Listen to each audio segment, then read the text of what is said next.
Glória a Deus. Que a graça e a paz de nosso Senhor e Salvador Jesus Cristo esteja sobre a vida de cada um, não só hoje, mas para todo sempre. Que alegria estar aqui com vocês mais uma vez, para nós juntos aprendermos mais um pouco da Palavra de Deus, através da Escola Bíblica Dominical.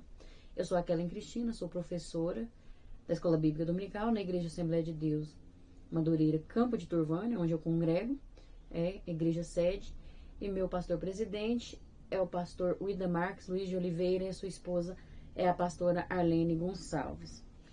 E eu estarei aqui trazendo para vocês mais um comentário sobre uma lição. Nós estamos estudando aí, né, o primeiro trimestre de 2023, com a revista da editora Betel, que traz o tema Evangelho de Marcos, onde nós estamos aprendendo sobre o servo e a missão no serviço da obra de Deus. E essa lição de hoje, que eu vou trazer para vocês, é a lição de número 3, que tem o título que diz Particularidades do servo. Vamos aprender muito aqui, né? Já estamos aprendendo com as outras lições, né? E hoje, na terceira, também iremos aprender para a honra e glória do Senhor. O nosso textuário diz assim: Tenho compaixão da multidão, porque há já 3 dias que estão comigo e não tenho o que comer. Marcos 8, versículo 2. A verdade aplicada nos diz: como discípulos de Cristo, precisamos também, no poder do Espírito Santo, testemunhar com palavras e ações aspectos do caráter de Cristo. Aleluia, glória a Deus. Os objetivos desta lição são estes: falar acerca da identidade de Jesus, mostrar que a autoridade de Jesus está acima de tudo e destacar a compaixão de Cristo. Amém? Os textos de referência se encontram em Marcos, capítulo 8, os versículos do 1 ao 3 e o 6. Mas eu aconselho que você leia todo o capítulo 8 do livro de Marcos, assim como também as leituras complementares que estão aí na revista, né? Uma leitura para cada dia da semana, é importante você meditar. E também os textos citados ali, né? As referências citadas durante a lição. É importante ter uma meditação da palavra de Deus juntamente com a oração, para ter uma melhor compreensão, porque quem revela para nós é o Espírito Santo, né? Então é muito importante nós termos essa meditação na palavra de Deus. Mas vamos ler aqui como está disponível. Você pode acompanhar na sua revista ou na sua Bíblia, amém? Naqueles dias, havendo muito grande multidão e não tendo o que comer, Jesus chamou a si os seus discípulos e disse-lhes: Tenho compaixão da multidão, porque há já 3 dias que estão comigo e não tenho o que comer. E se os deixar ir em jejum para suas casas, desfalecerão no caminho, porque alguns deles vieram de longe. E ordenou a multidão que se assentasse no chão, e tomando os 7 pães, e tendo dado graças, partiu-os, e deu-os aos seus discípulos, para que os pusessem diante deles, e puseram-nos diante da multidão. Amém? Glória a Deus. Vamos estar orando agora neste momento, e o motivo sugerido aqui pela nossa revista é que oremos para que possamos desenvolver os atributos que há em Cristo. Essa lição vai falar sobre um pouco desses atributos, né? E é importante nós também refletirmos, né? Esses atributos do caráter de Cristo. Vivermos verdadeiramente como Ele viveu, sermos a imagem e a semelhança dEle, para a honra e glória do Senhor. Que possamos, então, orar e buscar isso em nome de Jesus. Amém? Senhor, meu Deus, eterno Pai, agora diante da Tua presença, eu quero apresentar a minha vida nas Tuas mãos, Senhor. Que o Senhor esteja agora me usando conforme o Teu querer e a Tua vontade. Que o Senhor esteja me capacitando agora, me ensinando através dessa lição e ensinando também aqueles que estão ouvindo essa mensagem. Que o Senhor esteja conduzindo as suas vidas diante do Teu querer e da Tua vontade. Meu Deus, eu peço que o Senhor visite cada lar, cada família, para a Tua honra e glória. Que o Senhor faça uma obra grandiosa na vida de cada pessoa. Que o Senhor possa restaurar. Eu creio que muitos estão aqui orando neste momento e apresentando os seus pedidos, aquilo que tem trazido um desconforto, trazido uma preocupação. Mas eu peço que o Senhor esteja ouvindo essas orações e que o Senhor esteja agora derramando a Tua paz, a paz que excede todo o entendimento. Que haja uma tranquilidade, que essa pessoa possa confiar no Teu agir, que o Senhor possa restaurar aquilo que foi perdido, que o Senhor possa transformar para a tua honra e glória e suprir as necessidades de cada um em nome de Jesus. Que o Senhor visite agora cada lar e que o Senhor possa fazer essa obra em nome de Jesus. Eu peço que o Senhor esteja conosco, nos ajudando, Senhor, a desenvolver os atributos que há em Cristo, o caráter de Cristo em nossas vidas, que possamos refletir todas essas virtudes, todas essas qualidades que há em Ti, ó Deus, em nome de Jesus. Que possamos aprender através dessa lição, assim como Jesus foi. Que possamos também aprender a ser, praticar aquilo que Jesus praticou. Que possamos, em nome de Jesus, cumprir o querer do Senhor e ser a imagem e semelhança de Deus verdadeiramente. Em todas as características da nossa vida, no nosso pensar, no nosso agir, no nosso falar, no nosso sentir, em tudo em nós, que possamos refletir a Cristo, o caráter dele, em nome de Jesus. Amém. Minha introdução vai nos dizer assim: veremos na presente lição que o conhecimento acerca de Jesus Cristo durante seu ministério terreno se deu progressivamente e enfatizaremos dois aspectos da identidade do servo sofredor que se destacam no Evangelho de Marcos: a autoridade e compaixão. São duas características, dois aspectos que se destacam aí no Evangelho de Marcos. E nós vamos aprender um pouco sobre isso, porque não dá para aprender tudo, porque Deus, Jesus Cristo, como Deus, né? Ele é infinito. Então, como nós iremos compreender o infinito, né? Vai ser uma eternidade de aprendizado para entender, para compreender, para conhecer o nosso Mestre. Mais um pouquinho que Ele nos permite, nós vamos aprender aqui em nome de Jesus. Amém? Tópico 1. A identidade do servo. Podemos dizer que a identidade de uma pessoa é o que a faz ser distinta de todos. A cidade onde nasce, nome, sobrenome, quem são seus avós, quem são seus pais, quem são seus irmãos, sexo, impressão digital, data de nascimento. Assim, a nossa identidade nos faz pessoas únicas. Diante dessa certeza, iremos ver no Evangelho de Marcos a apropriada identidade de Jesus. 1.1. Muitos não conheciam a identidade do servo. Servir a Cristo também implica em conhecê-lo. Claro. A despeito deste pensamento, a melhor forma de conhecer mais sobre ele é por meio do estudo das Santas Escrituras. Em particular, o Novo Testamento, que descreve a sua história e como ele morreu na cruz por nós. Não tem outra forma de conhecer a Jesus. É somente através da sua palavra. Através de um estudo, de uma leitura, juntamente com a oração, da palavra de Deus. Podemos dizer que desde o início Jesus é uma figura que causa admiração em muitos, pois não se sabia direito como defini-lo. Neste sentido, o profeta Oséias diz: conheçamos e prossigamos em conhecer o Senhor, como a alva será a sua saída, e ele a nós virá como chuva serôdia que rega a terra. Então, nós temos que, como eu disse, o infinito. Então, nós temos que prosseguir em conhecê-lo. Buscar este conhecimento verdadeiramente, E não desistir. É algo que é constante em nossas vidas. É diário, Todos os dias. Então, é importante. Afigura-se que o Evangelho de Marcos nos apresenta a identidade de Cristo, Filho de Deus e servo obediente. Nós vamos ver aqui que a pergunta mais frequente a respeito da figura de Jesus era, afinal, quem é ele? Porque muitos não conheciam, não sabiam quem era aquele homem que fazia grandes proezas, que falava com tanta sabedoria. E Marcos descreve que certo dia Jesus estava ensinando na sinagoga de Nazaré e os presentes ali questionam: de onde lhe vêm estas coisas? E que sabedoria é esta que lhe foi dada? E como se fazem tais maravilhas por suas mãos? Não é este o carpinteiro, filho de Maria, irmão de Tiago, de José, de Judas e de Simão? E não estão aqui conosco suas irmãs? E escandalizavam-se nele.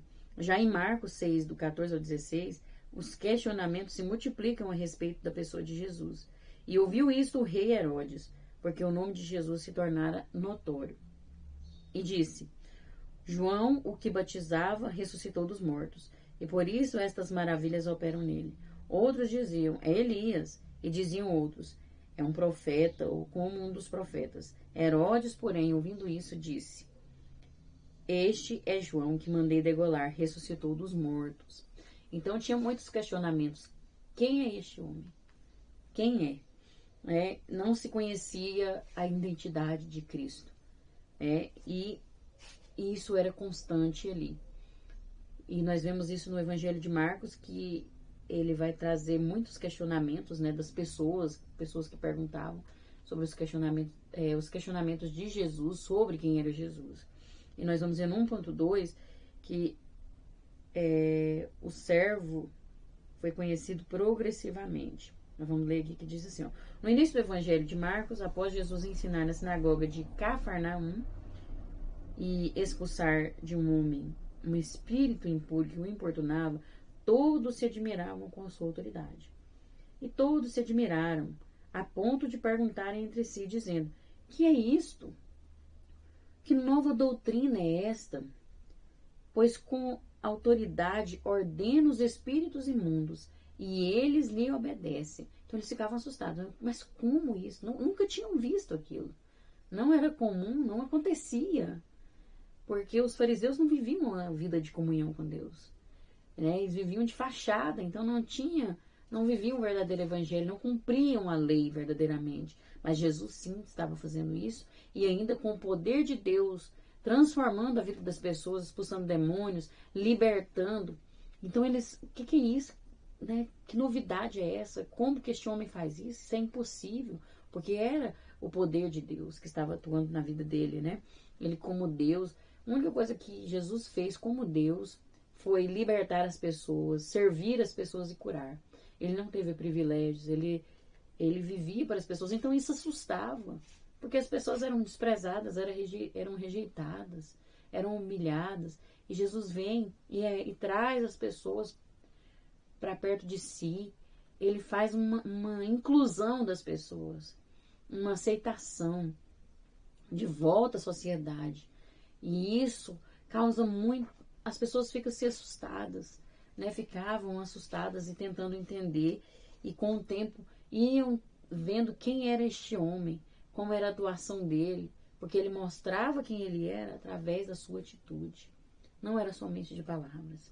E aí nós vemos que lá em Marcos 4:41, quando Jesus acalma a tempestade, os seus discípulos, temerosos, com medo ali, se perguntam: mas quem é este que até o vento e o mar lhe obedecem?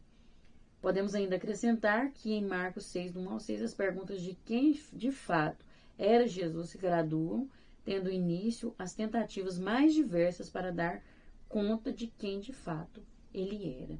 Né? Cada um dava um palpite ali, falava alguma coisa, né? E foi algo progressivo ali, onde todos queriam saber, todos comunicavam, a notícia dele se espalhou pela cidade, pela região toda, né? E então vinham de longe querendo saber quem era este homem. Que homem era este que fazia tantas coisas? E o Evangelho de Marcos é o mais curto dos 4 evangelhos. Ele mostra ali resumidamente o que Jesus fez mesmo. Não tem muito do que Jesus ensinava, mas sim do que Jesus fazia, das suas atuações.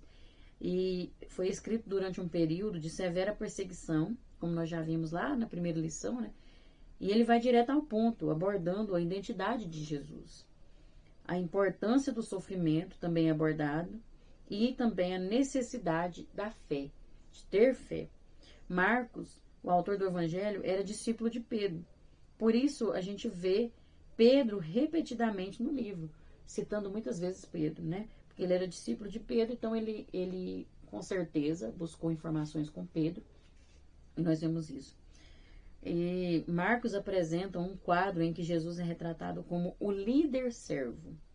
Ele vai trazer a identidade de Jesus nesse sentido. Ele, de modo claro e consciente, pinta a Cristo como um modelo compassivo a ser seguido. Sua narrativa acelerada descreve o servo sofredor que engajou em um ministério consistente em favor dos outros através da cura, do ensino, do encorajamento e da restauração dos quebrantados. Veja só como ele traz, então, a informação de quem era Jesus. Eu imagino que as pessoas estavam assim assustadas, estavam sem entender, pelo fato de que Jesus, tendo tanta autoridade como nós vamos ver aqui, já vimos aqui, se você ler o livro de Marcos, você vai ver, a autoridade que ele tinha de curar, de libertar, de expulsar demônios, e tendo essa autoridade, ele se humilhar e servir o próximo. Então é algo que pode trazer uma confusão, até nos dias de hoje. Como um ser tão poderoso, como alguém com tanta autoridade, serve, se humilha, senta com pecadores. E então surgia aqueles questionamentos. Quem é este homem? Como? Será que existe uma pessoa assim? Talvez eles pensassem, mas existia. E é importante nós conhecermos este mestre, que é o que nós vamos ver.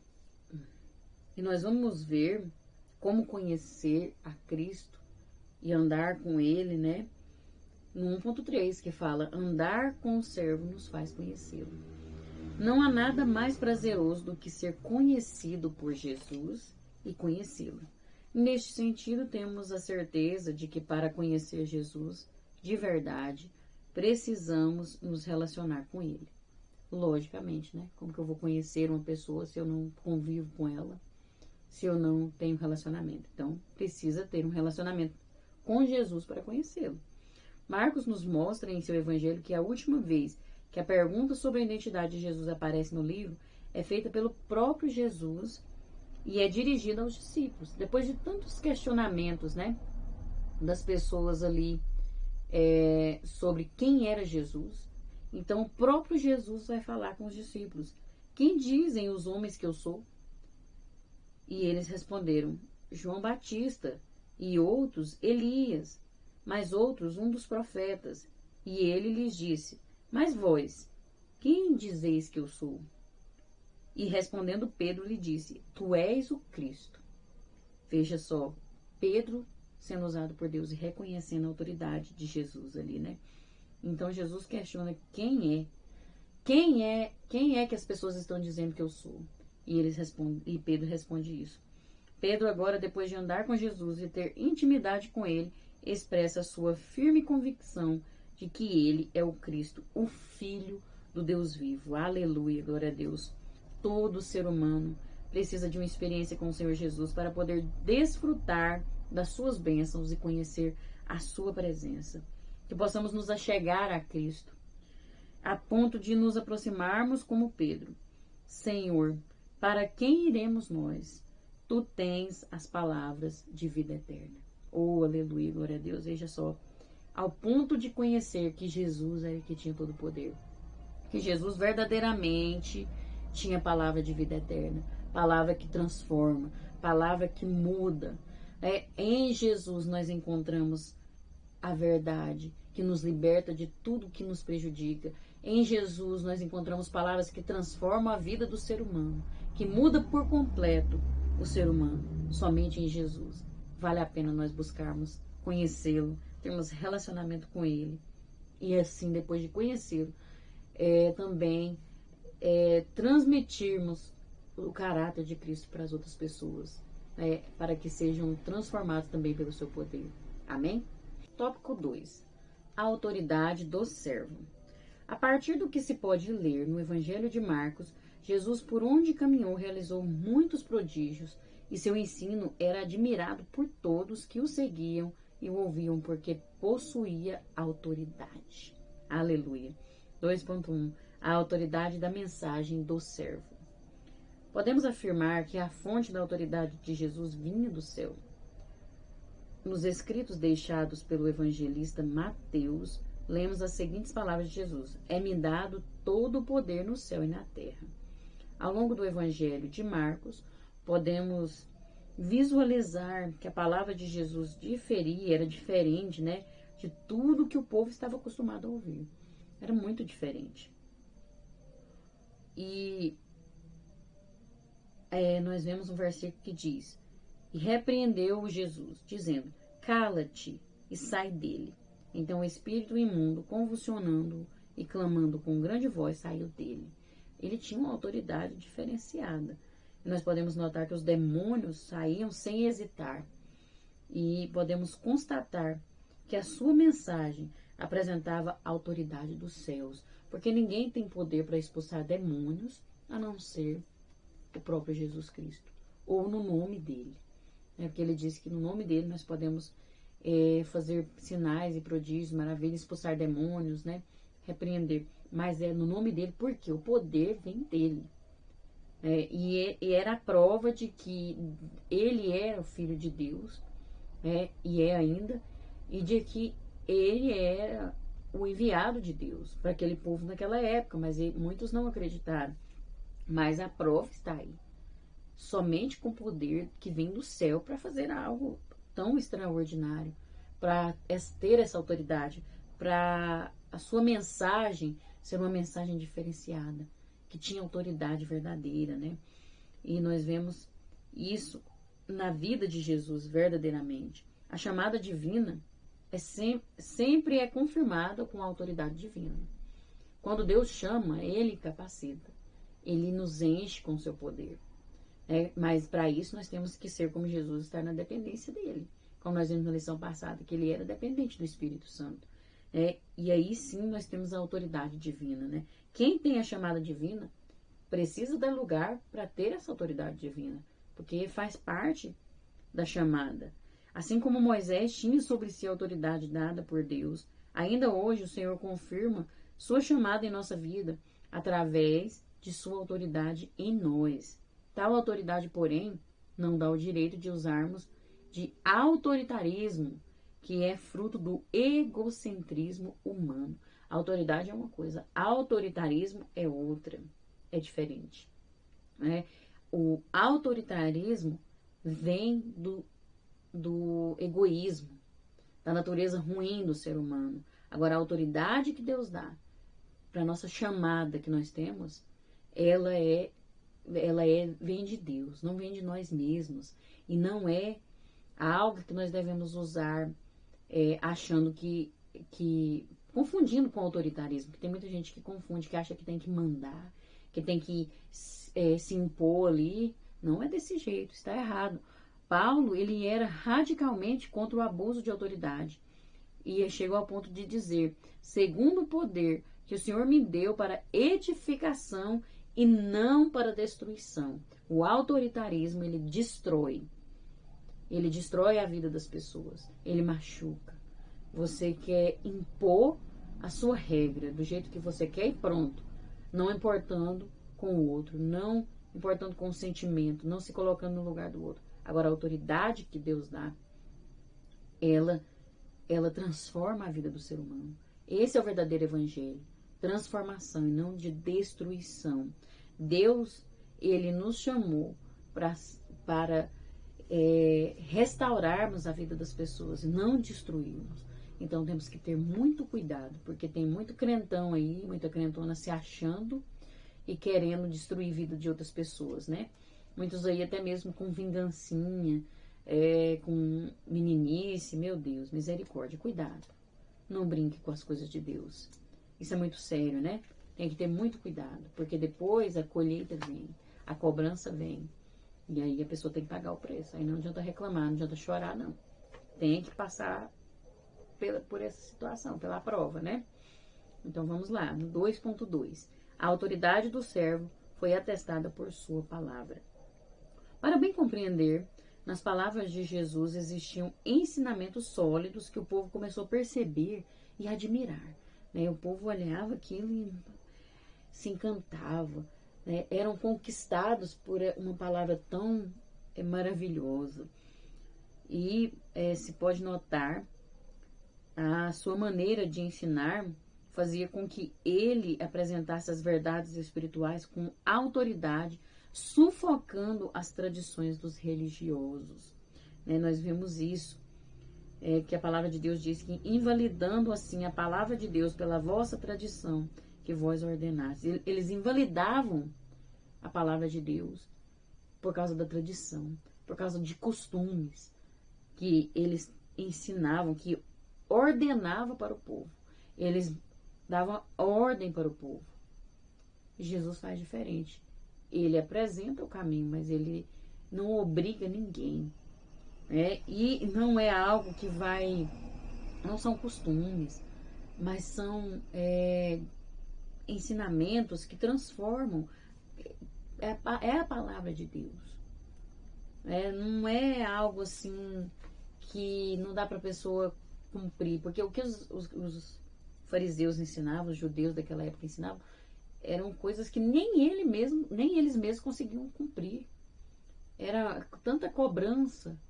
E aí Jesus vem e mostra um caminho que realmente tem cruz, que realmente tem renúncia, mas que é possível seguir. É uma autoridade que ele tinha para apresentar este caminho. E essa autoridade impactava a vida das pessoas. Influenciava de uma maneira tão extraordinária e maravilhosa, que nós devemos ter isso em nossas vidas também. Nós precisamos ter essa autoridade verdadeiramente, nos posicionar como servos, dependentes do Espírito Santo, para que essa autoridade esteja sobre a nossa vida. E é importante ressaltar que nos ensinamentos de Jesus, ele nos fez perceber a sua autoridade sobre os demônios. Que diz assim, por essa palavra vai, o demônio já saiu de tua filha. E indo ela para a sua casa, achou a filha deitada sobre a cama, e que o demônio já tinha saído. Mesmo de longe, gente, que autoridade é essa? Oh, aleluia! Nosso Deus é tremendo, esse Jesus é poderoso demais. Que autoridade que ele tinha. Ele falou, vai, pode ir. Você vai chegar em casa e o demônio já vai ter saído da sua filha, ela já vai estar liberta. A filha de Jairo também, foi curada pelo poder de Deus. Ele tinha poder tanto sobre os demônios, como para expulsar as enfermidades, curar as pessoas, libertar. Aí de longe ele fazia isso. E a filha de Jairo estava até morta e Deus ressuscitou. Teve aquela filha também, não a filha não, aquele centurião, Eu tô confundindo aqui, misturando. Mas aquele que ele falou que o servo, Senhor, somente pela tua palavra o meu servo vai ser liberto. E aí Jesus foi então, diz que nunca viu tamanha fé como a daquele homem, porque o servo então foi liberto. Veja a autoridade de Jesus. Aquele homem reconheceu a autoridade de Jesus. Aquele homem reconheceu naquele momento. E nós precisamos reconhecer essa autoridade que Jesus tem, e ele então irá produzir em nossas vidas também, se nós dermos lugar, se nós buscarmos, ele vai produzir essa autoridade. Ele diz que nós também poderíamos fazer os mesmos sinais que eles fizeram e até coisas maiores. Mas não é para a nossa própria glória, não é para a destruição, é para a transformação e para a honra e glória do Senhor. Nós temos que lembrar disso, E a sua palavra confirma essa palavra, porque Jesus foi distinguido dos demais mestres. Ele era diferente dos mestres da sua época por causa da sua palavra e da sua autoridade. A autoridade de Jesus estava na razão de que falava apenas o que recebia do Pai. A obediência, a submissão, olha aí. Ele ensinou a palavra, praticou a palavra, pregou a palavra, cumpriu a palavra e nos deixou a palavra. Oh, aleluia, glória a Deus. Veja que Jesus maravilhoso, Esse é o nosso Deus, maravilhoso e tremendo. 2.3. A autoridade do servo foi confirmada perante o mundo espiritual. Acompanhando o itinerário traçado no Evangelho de Marcos, vemos que Jesus é a demonstração apropriada do Pai. A ele foi oferecido o poder e autoridade sobre tudo e sobre todos, ficando evidenciado em todo o Novo Testamento que até mesmo que ele tinha poder sobre os demônios. Aí diz assim no versículo, e todos aqueles demônios lhe rogaram, dizendo, manda-nos para aqueles porcos, para que entremos neles. E Jesus logo lhe permitiu. E saindo aqueles espíritos imundos, entraram nos porcos, e a manada se precipitou por um despenhadeiro ao mar. eram quase 2.000, e afogou-se no mar. Veja só aí a autoridade de Jesus, né? Os próprios demônios, o mundo espiritual sabia dessa autoridade, reconhecia. Foi comprovada ali também a autoridade de Jesus. Porque quando ele chegava, onde ele chegava, os demônios pediam misericórdia, os demônios assustavam e se agitavam, e Jesus expulsava, mandava eles embora, e todos obedeciam. O inimigo não tem poder, né? O poder que ele tem é muito pouquinho, assim. Ele tem um poder como anjo, mas perto do que Jesus é, meu Deus, não sobra nada, e ele tem que obedecer. Quando Jesus entra em cena, ele tem que obedecer. Ele sabe do poder de Jesus, ele sabe quem é de Jesus, porque eles reconheciam, você é o Filho de Deus, e eles mandavam, cala, fica calado, não vai falar nada não, porque não era para falar quem ele era, mas eles sabiam, e eles reconheciam isso, né? A Bíblia fala que o inimigo, Satanás, ele crê em Jesus e estremece, né? Então ele é crente, porque ele crê, ele acredita, ele sabe do poder de Deus, ele sabe de Jesus, e chega e estremece. E muitos de nós não acreditamos. Muitos de nós estamos duvidando do poder de Deus. Meu Deus, misericórdia. Até no mundo espiritual foi reconhecida a autoridade de Jesus, e nós precisamos também reconhecer essa autoridade. Nós precisamos reconhecer e respeitar a autoridade de Jesus. O mundo espiritual reconheceu a autoridade dada ao Filho de Deus. A autoridade de Jesus residia no fato de ele ser cheio do Espírito Santo. Olha a importância de ser cheio, nós já vimos, né? Nossa autoridade sobre os demônios está na proporção em que formos cheios do Espírito Santo. Então, para você não ser envergonhado, não passar vergonha aí, né? Com o inimigo que tenta nos envergonhar, que tenta nos destruir, seja cheio do Espírito Santo, para você ter a autoridade que Jesus teve e repreender todas as hostes, todos os principados e potestades, e vencer em nome de Jesus. Amém? No tópico 3, nós vamos ver a compaixão do servo. O Evangelho de Marcos descreve que Jesus, em suas peregrinações pelas cidades e povoados, ao notar as multidões, tinha compaixão delas, porque estavam angustiadas e desfavorecidas como ovelhas sem pastor. E ele se compadecia. Verdadeiramente, ele se colocava no lugar e se importava e se importa conosco, com o ser humano, né? E nós vamos ver aqui no 3.1 a clemência do servo. O Evangelho de Marcos, assim como os demais, nos apresenta que a morte, assim como as enfermidades físicas, emocionais e espirituais, são decorrentes da queda, né? Desde quando Adão e Eva pecaram, desobedeceram, então surgiram essas circunstâncias, né, em nossas vidas. A morte, então, passou a existir, as enfermidades, as angústias, todas essas coisas são decorrentes do pecado, porque é consequência. Entretanto, podemos verificar que Cristo veio ao mundo e demonstrou compaixão ao libertar os homens das garras de Satanás. Naqueles dias, havendo muito grande multidão, e não tendo o que comer, Jesus chamou a si os seus discípulos e disse-lhes: tenham compaixão da multidão, porque já faz 3 dias que estão comigo e não têm o que comer. Que vemos então? Que o servo, por sua compaixão, curou todos que iam até ele. Né? O Evangelho de Jesus é de libertação verdadeira, não só no sentido do pecado, mas de todas as consequências do pecado. A Bíblia vai dizer que ele levou sobre si todas as nossas enfermidades, todas as nossas iniquidades, pelas suas pisaduras fomos sarados. Então, ele tem compaixão, ele clama por nós, ele intercede por nós, e naqueles dias ele fazia isso, ele sentia compaixão do povo, né? E aí é em todo o sentido, até mesmo a fome, as necessidades, Deus, ele quer suprir, e ele fez isso naquela época, Jesus fez isso. Ele realizou sinais miraculosos por um propósito muito diferente. Seus milagres fornecem alívio para a dor, e para o medo, além de ensinar sobre um Deus que se importa profundamente com o sofrimento das pessoas e que cura sem nada cobrar.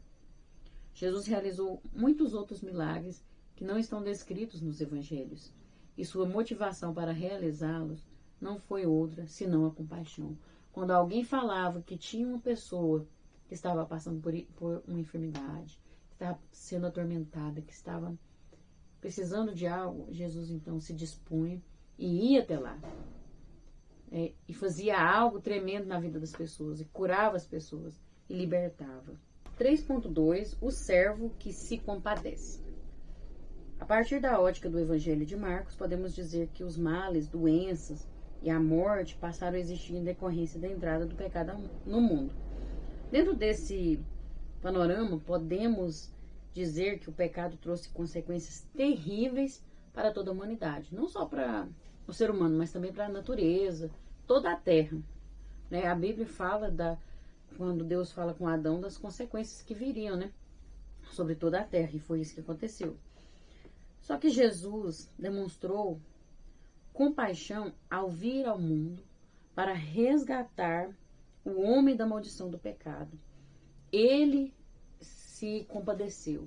Ele mesmo se ofereceu em sacrifício por nós. Porque ele se compadeceu por nós. Ele se colocou no nosso lugar e viu a nossa necessidade. E viu que não tinha outra forma de sermos resgatados. E aí então ele vem e se humilha, se aniquila a si mesmo, como nós já vimos, Aniquilou-se a si mesmo, tomando forma de homem.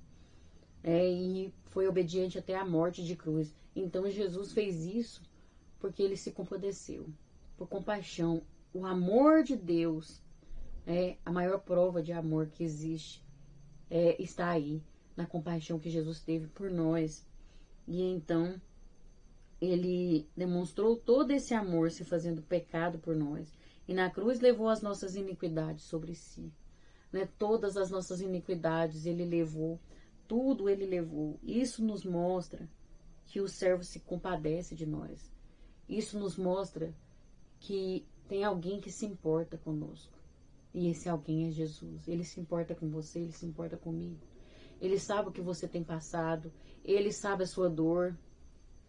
E ele vai agir a seu favor. Ele vai ter o momento certo que ele vai agir. Espere um pouquinho mais. Confie no Senhor, permaneça na sua palavra, não desista. Fica firme, porque ele se compadece, ele se importa. Tem muitas teorias aí, muitas religiões aí, não sei nem se é religião, o que é, mas que ensinam que Deus, ele fez o mundo, fez o ser humano e deixou para lá. Cada um vai se virar agora e pronto. Mas isso é mentira do diabo. Porque o nosso Deus, ele se compadece. Ele se importa com o seu problema, com o meu problema. Ele se importa comigo e com você.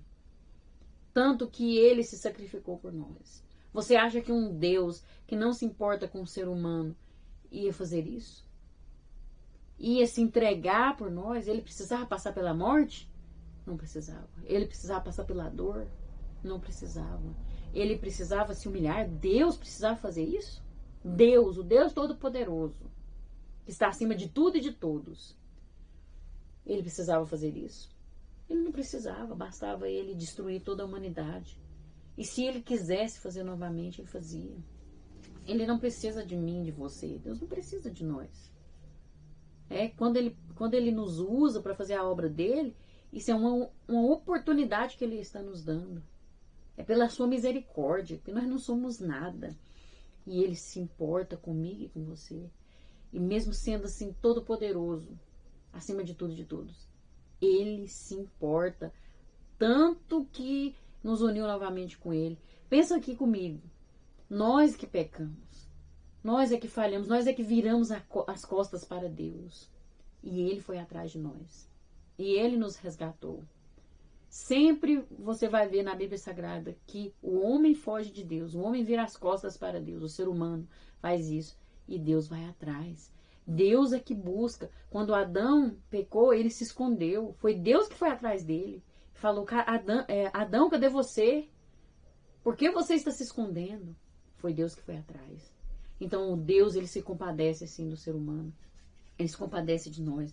Existem coisas ruins que acontecem? Existem. Mas isso é porque o ser humano planta somente coisas ruins, a maioria das vezes, e tem a colheita, porque Deus é justo. E outra coisa, Deus não obriga ninguém. Deus não obriga ninguém. Quem não quer as bênçãos dele, quem não quer ser abençoado, ele não obriga. Mas também não vai ter acesso às bênçãos. Porque não quer.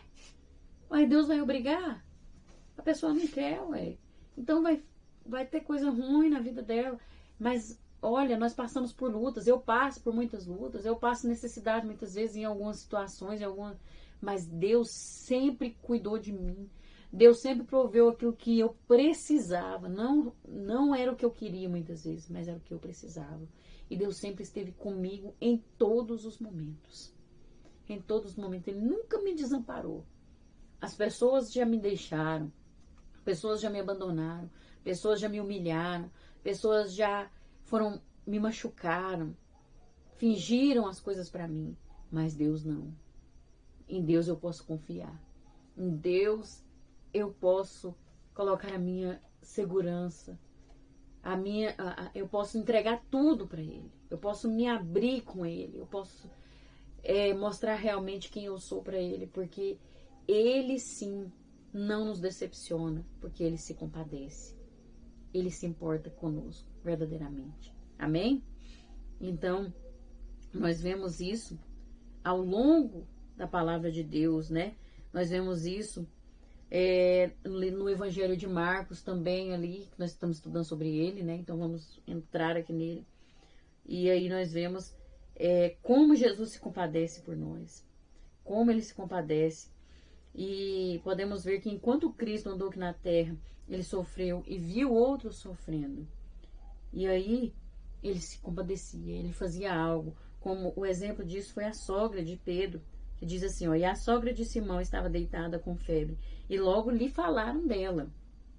Então, achegando-se a ela, tomou-a pela mão e levantou-a, e a febre a deixou e serviu-as. E ela os serviu.